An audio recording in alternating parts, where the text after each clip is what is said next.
بسم اللہ الرحمن الرحیم۔ اور جن دنوں کرونا وائرس ابھی شروع ہوا تھا ان دنوں میں نے ایک پیغام پوری دنیا کے بڑوں اور سپر پاورز کے نام ریلیز کیا تھا، اور اس میں نے گزارش کی تھی سب سے کہ اس وائرس سے بچنے کے لیے کوشش کریں کہ کشمیر کا مسئلہ جلد سے جلد حل ہو جائے، مظلوم کشمیریوں کو آزادی مل جائے۔ وہ کئی مہینوں سے لاک ڈاؤن میں ہیں، اب دنیا کو بھی ان کی وجہ سے لاک ڈاؤن بھگتنا پڑے گا۔ اگر دنیا مل کے ان مظلوم کشمیریوں کی مدد کرے اور انہیں آزادی دلوا دے، بھارتی ظالموں سے، مودی کی ذہنیت سے انہیں نجات دلا دے، تو اللہ کریم ان مظلوموں کے صدقے باقیوں پہ بھی رحم فرما دے، تو باقیوں کو بھی لاک ڈاؤن سے نجات مل جائے۔ لیکن بدقسمتی ہے، کسی نے اس صدا پہ کان نہیں دھرا، کسی نے اس طرف سوچنے کی بھی کوشش نہیں کی، اور آج ہم دیکھ رہے ہیں کہ ہم بھی اب تقریباً 1 مہینے سے زیادہ ہو گیا لاک ڈاؤن میں ہیں، اور امریکہ اور برطانیہ اور یورپ کا جو حال ہے وہ ساری دنیا دیکھ رہی ہے۔ روزانہ 700، 800، 850، 900، اور امریکہ میں 1200، 1500، ایک دن 3000 لاشیں بھی اٹھائی گئیں۔ قبرستان بھر گئے ہیں، ان کے تابوت ان کے پاس ختم ہو گئے ہیں، اور معیشت کا جو حال ہو رہا ہے وہ رات ساری دنیا نے دیکھ لیا۔ تیل کی قیمتیں تاریخ میں آج تک یہاں نہیں گئی تھیں، زیرو سے بھی نیچے چلی گئی، منفی سے۔ تو میں دوبارہ پھر میرا خیال تھا کہ چونکہ یہ آواز حق ہے اور مظلوموں کی مدد ہمارا فرض بھی ہے، پھر مسلمان بھی ہیں، ہمارا میڈیا جو ہے یہ بھی اس آواز کو اٹھائے گا اور ان دنوں اس پیغام کو زیادہ سے زیادہ لوگوں تک پہنچانے کے لیے اپنا کردار ادا کرے گا۔ لیکن مجھے بے حد افسوس ہے اس پاکستانی بکاؤ میڈیا پہ کہ انہیں مسئلہ کشمیر تو بھول ہی گیا ہے۔ انہیں جو کچھ بھارت کر رہا ہے مسلمانوں کے ساتھ، یعنی بھارت کیا کہہ رہا ہے، بھارت یہ مودی بکواس کر رہا ہے کہ یہ کرونا مسلمانوں کی وجہ سے پھیل رہا ہے بھارت میں، اور اس کی وجہ سے مسلمانوں پر ظلم کر رہا ہے، اب بے انتہا ظلم کر رہے ہیں، جس کی کوئی نہ کوئی داستان کسی نہ کسی طرف سے، کسی اخبار میں، کسی رپورٹ میں، کسی سوشل میڈیا پہ آ جاتی ہے۔ لیکن افسوس ہمارے میڈیا نے اس سے آنکھیں بند کی ہوئی ہیں۔ یہ جتنے چینلوں پہ رات کو بیٹھے ہوتے ہیں 7 بجے سے لے کے 12 بجے تک، ان سب کو صرف اگر کوئی شے نظر آ رہی ہے پاکستان میں تو مسجد نظر آ رہی ہے کہ مسجد بند ہونی چاہیے،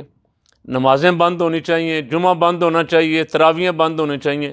انہوں نے اس پہ پورا ٹیل لگا دیا، اور جب علماء اور حکومت کے درمیان بڑی کامیابی کے ساتھ الحمدللہ مذاکرات میں معاملات طے پا گئے،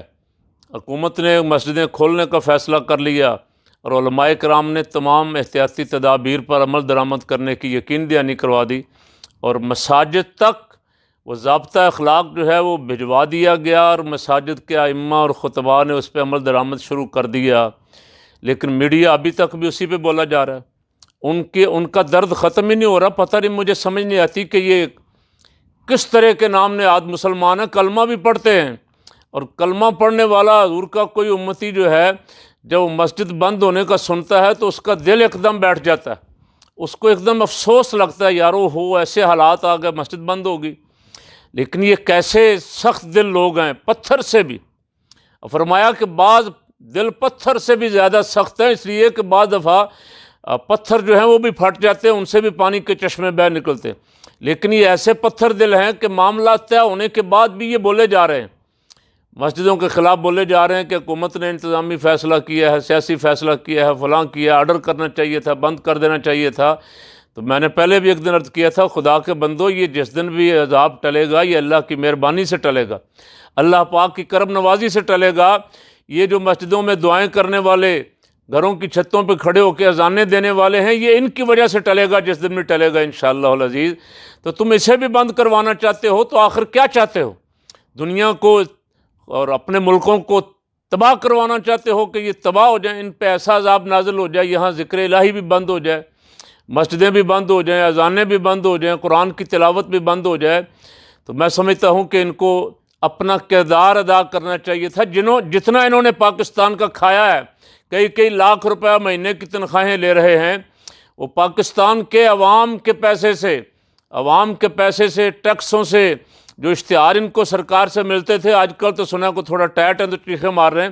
اشتہار ملتے تھے اور ان سے لمبی لمبی تنخواہیں ان کو ملتی تھی، وہ تنخواہیں بھی ہم سے لیتے ہیں اور ہمارے خلاف دن رات تیرا کھائیں تیرے غلاموں سے الجھیں، حضور کی امت کے خلاف بول رہے ہیں۔ کاش یہ کشمیر کا مسئلہ اٹھاتے، یہ ساری دنیا کو باور کرواتے کہ کشمیر میں ظلم ہو رہا ہے، انڈیا کے مسلمانوں پہ ظلم ہو رہا ہے، اور کسی طرح دنیا کو باور کرائیں کہ دیکھو یہ لاک ڈاؤن ہوتا ہے جس میں اس وقت تم قابو آئے ہو۔ اگر تمہیں اپنا لاک ڈاؤن اچھا نہیں لگتا تو تمہیں کشمیریوں کا کئی مہینوں کا لاک ڈاؤن جو تھا اس پہ بھی آواز اٹھانی چاہیے تھی، یہ نہیں بولے، یہ خاموش تماشائی بن کے دیکھ رہے ہیں۔ یہ روز کبھی چینی پہ، کبھی آٹے پہ، اور کبھی کسی کرپٹ میڈیا پرسن کو، میڈیا فرعون کو چھڑوانے کے لیے دن رات لگے ہوئے ہیں۔ ان کی ساری تگدو اسی پہ ہے کہ ہمارا کوئی بڑا پکڑا گیا ہے کرپشن کرتا ہوا، تو ہمارے پکڑے بھی جائیں تو خیر ہے، ہمارے تو سارے زمزم کے دھلے ہوئے ہیں، ہمارا تو کوئی بندہ ایسا ہے ہی نہیں۔ میڈیا میں ہونا چاہیے، پھر جو مرضی ہو، پھر اسے حکومت کون ہوتی ہے پکڑنے والی؟ لیکن میں سمجھتا ہوں، میں اپنے اداروں کو سلام پیش کرتا ہوں، نیب کو اور ایف آئی اے کو اور دیگر اداروں کو، کہ جنہوں نے ان بڑے بڑے مجرموں پہ ہاتھ ڈالا ہے۔ ضرورت تھی کہ ان بڑے مجرموں پہ ہاتھ ڈالا جائے تاکہ دوسروں کو بھی عبرت حاصل ہو۔ اور میں پھر دوبارہ بار دیگر میرا پیغام ہے ان سب میڈیا کے پرسن جتنے بھی ہیں، اینکر پرسن خاص کر کے، جو مسجدوں کے خلاف لگے ہوئے، میں ان سے پھر دوبارہ کہہ رہا ہوں، خدا کے لیے،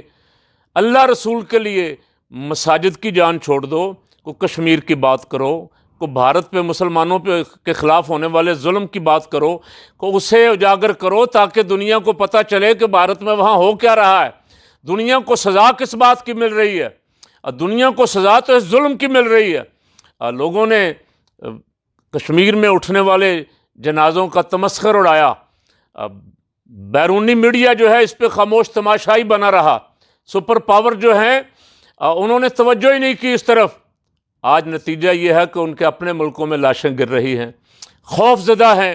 ان کی معیشت تباہ ہو رہی ہے، لاک ڈاؤن میں ہیں، اور ان کے لوگ بھی تنگ آ چکے ہیں لاک ڈاؤن سے، وہ نکلنا چاہتے ہیں باہر۔ میں چاہتا ہوں کہ جتنے بھی ذمہ داران ہیں جو کسی نہ کسی عہدے پہ بیٹھے ہوئے ہیں، میں کبھی کبھی دیکھتا ہوں کہ ہمارے وزیر اعظم صاحب کبھی آواز اٹھائیں تو اٹھائیں بھارت کے خلاف، انڈیا کے خلاف، کشمیریوں کے حق میں۔ باقی ہمارے تمام سیاستدان بھی خاموش، ہمارا میڈیا بھی سارا خاموش ہے، ان کو کوئی پرواہ نہیں کشمیر میں کیا ہو رہا ہے، وہ لاک ڈاؤن میں کس طرح بیچارے، ہمارا تو بھی 1 مہینہ ہوا ہے، لاک ڈاؤن بھی ہمارا ڈھیلا مٹھا ہی تھا، تو لوگوں نے شور ڈال دیا، لوگ باہر نکل آئے سڑکوں پہ، اور نتیجہ یہ ہوا کہ 15-20 دن کے بعد لاک ڈاؤن میں نرمی ہو گئی۔ اور سندھ میں جو سندھ والے بڑے چیمپئن تھے لاک ڈاؤن کے، وہاں بھی انہوں نے گزشتہ روز کو تقریباً 56 صنعتیں کھولنے کا اعلان کر دیا۔ اب بہت ساری مارکیٹوں کے ساتھ ان کے معاملات چل رہے ہیں، مارکیٹیں بھی کھل جائیں گی۔ تو کبھی کبھی جب اپنے اوپر اس طرح کی تنگی اور مصیبت آتی ہے تو سوچا کرو کہ ہمارے جو مسلمان بھائی کئی سالوں سے اس مصیبت میں گرفتار ہیں، جہاں کئی مہینوں سے لاک ڈاؤن ہے، ہم نے ان کے لیے کوئی اپنا حق ادا کیا؟ کیا ہم بحیثیت مسلمان ہمارا حق نہیں تھا کہ ہم ان کے لیے آواز اٹھائیں؟ ہمیں صرف مسجدوں کی فکر لگی ہے،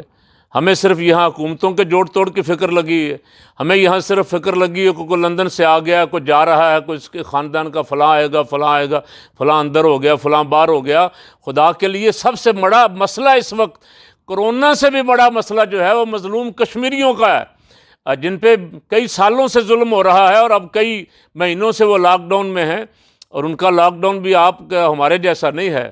وہاں بڑا سخت لاک ڈاؤن ہے، دشمن کی فوج باہر کھڑی ہے، ساری ہندو ظالم فوج باہر کھڑی ہے، اور اس کے خلاف آواز اٹھائیں۔ اس رزق جو اللہ آپ کو دیتا ہے اس کو حلال کریں۔ یہ رزق حلال تب ہی ہوگا جب آپ یہ مسلمانوں کا کھا کے مسلمانوں کے حق میں، حضور رحمت عالم صلی اللہ علیہ وسلم کی امت کے حق میں آواز اٹھائیں گے، تو پھر پتہ چلے گا کہ آپ نے اپنا لقمہ حلال کیا ہے، ورنہ پھر یہ ہمارا لقمہ بھی حرام ہی جائے گا نا۔ میں دوبارہ از سر نو گزارش کرتا ہوں پھر بار دیگر تمام بڑوں سے اور جو باہر بھی میرا پیغام پہنچا سکتے ہیں ان سے بھی گزارش کرتا ہوں کہ خدا کے لیے یہ مسئلہ ہر بندے کے کان تک پہنچا دیں کہ جتنی جلد ہو سکے مظلوم کشمیریوں کی آزادی کا انتظام کریں، ان کا لاک ڈاؤن کھلوائیں، ان کے کھانے پینے کا کوئی خیال کریں کہ وہ کس طرح گزر اوقات کر رہے ہیں، اور اس امید پہ کریں کہ ہم ان مظلوموں کو ظلم سے نجات دلائیں تاکہ اللہ کریم ہمیں اس وبا سے، اس امتحان سے نجات دلا دے اور ہم اور ہماری آنے والی نسلیں اس لاک ڈاؤن سے بچ سکیں۔